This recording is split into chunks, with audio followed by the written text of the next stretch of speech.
همین الان اومدم خونه مامانم، اینا دیدم پشت در صندلی گذاشتن، دزد اومده، همه زندگی رو بردن.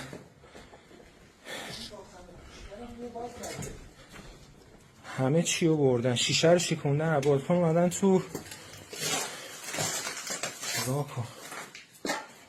به عنوان کسی که هفته پیش خونهش مورد دزدی واقع شده، چند تا نصیحت دارم خدمتتون میگم.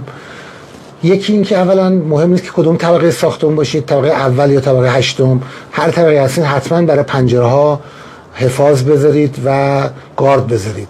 فکر نکنید که دزدا نمیتونن بیان تو.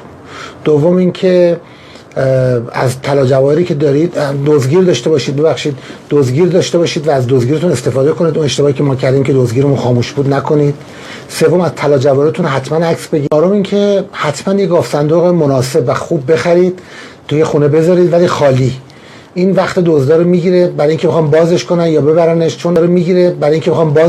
ببرنش، چون وقتی دزدا گاف صندوق پیدا میکنن خوشحال میشن ولی توش چیچی نباشه.